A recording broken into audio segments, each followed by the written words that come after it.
నమస్తే. ఈరోజు అధికార పార్టీకి సంబంధించినటువంటి తెలుగుదేశం శాసనసభ్యుడు సత్యవేడు నియోజకవర్గం ఆదిమూలం కోనేటి ఆదిమూలం యొక్క ప్రవర్తన, మహిళపై చూసినటువంటి ప్రవర్తన సభ్య సమాజము విస్తుపోయేలా ఉంది. ఆ మహిళ కూడా తెలుగుదేశం పార్టీకి సంబంధించినటువంటి మహిళా నేత. ఈ ఎమ్మెల్యే చేసినటువంటి ఈ ప్రవర్తనకి వీటికి అత్యాచారం చేశాడు, తర్వాత హత్య చేయడానికి ప్రయత్నం చేశాడు అని ఒక మహిళ సాక్షాత్తు తెలుగుదేశానికి సంబంధించినటువంటి నియోజకవర్గ మహిళా నాయకురాలు ఇక్కడ ప్రెస్ మీట్ పెడితే ఇక్కడ ప్రభుత్వం న్యాయం చేస్తుందో లేదో అనేటువంటి భయంతో, అనుమానంతో పక్క రాష్ట్రానికి వెళ్ళి హైదరాబాద్ ప్రెస్ క్లబ్లో మహిళ నాకు ఇలా అన్యాయం జరిగిందని మీడియా ముందుకొచ్చి లెటర్ రిలీజ్ చేసేసి దానికి సంబంధించినటువంటి వీడియోలు కూడాను ఈరోజు బయటపడితే సభ్య సమాజం అంతా కూడాను విస్తుపోతుంది. ఒక మహిళ పట్ల ఒక శాసనసభ్యుడు, తెలుగుదేశం పార్టీకి సంబంధించిన ప్రభుత్వంలో ఉన్నటువంటి వ్యక్తి అలా చేయడమే కాకుండా ఆ మహిళను పలుమార్లు బెదిరిస్తూ తనకు సుఖాన్ని అందించాలని, లేకపోతే నీ అంత చూస్తా అనేసి బెదిరించి ఆవిడ చెప్పినటువంటి ప్రకారము క్లియర్గా 2 పేజీల లెటర్లు, వీడియో సంబంధించిన 2 పేజీల లెటర్ సాక్షాత్తు ముఖ్యమంత్రి చంద్రబాబు నాయుడు గారికి రాస్తూ అందులో పూర్తి సాక్ష్యాధారాలు కూడా 6వ తేదీ జూలై 6వ తేదీన తిరుపతి భీమాస్ ప్యారడైజ్ లో రూమ్ నెంబర్ 109 సాయంత్రం 4 గంటలకు ఒకసారట. తర్వాత జూలై 17, 2024న అదే భీమాస్ ప్యారడైజ్ లో రూమ్ నెంబరు 105లో మధ్యాహ్నం 3 గంటలకంట.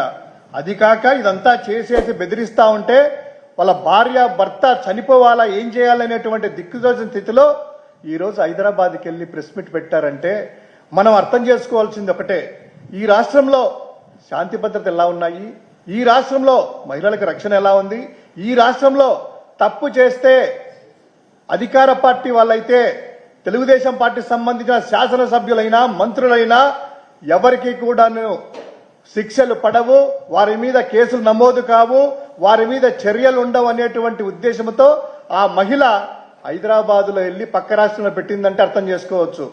ఈ రోజు ఇది బయటకు వచ్చి సోషల్ మీడియాలో వైరల్ అయ్యి దానికి సంబంధించినటువంటి కాల్ లిస్ట్ కూడాను ఆవిడ పూర్తి సాక్ష్యాధారాలతో వచ్చింది.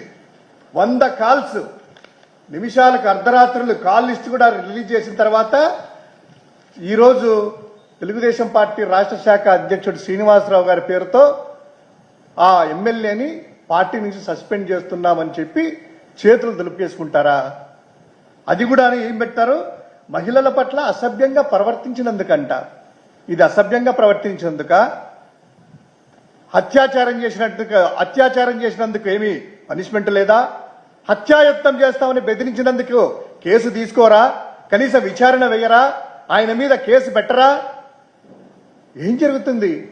ఒక సాక్షాత్తు తెలుగుదేశం పార్టీ మహిళా నాయకురాలే వారి ప్రభుత్వం మీద నమ్మకం లేక పక్క రాష్ట్రానికి వెళ్ళి అక్కడ ప్రెస్ మీట్లు పెట్టి నా బాధ ఇదే అని తప్పించుకోండి అక్కడ భయంతో పక్క రాష్ట్రాల్లో ఉంటే, ఈరోజు చంద్రబాబు నాయుడు గారు అదేవిధంగా డిప్యూటీ సీఎం గారు మీరు ఈ మహిళకు మీ పార్టీకి సంబంధించిన ముఖ్యంగా ఆ మహిళా మంత్రివర్యులు, హోంశాఖ మంత్రి అయినటువంటి ఆ హోంశాఖ మంత్రివర్యులు ఒక్కసారి ఇటు చూడండి.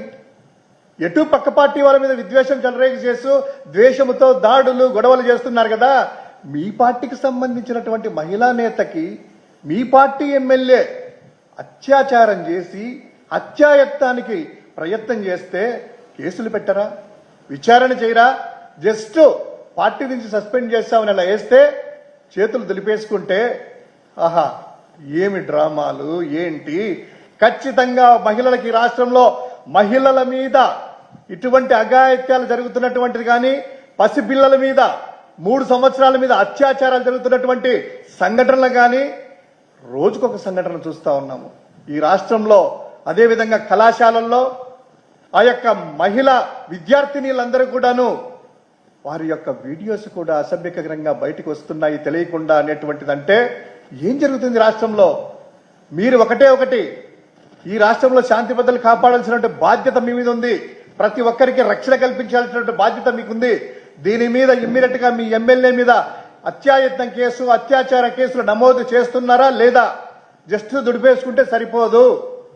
వైఎస్ఆర్ కాంగ్రెస్ పార్టీ మహిళ పట్ల గాని ఏ పార్టీకి సంబంధించిన మహిళలైనా వాళ్ళకి పూర్తిగా అండగా నిలుస్తుంది. ఇది మా పార్టీ యొక్క సిద్ధాంతం.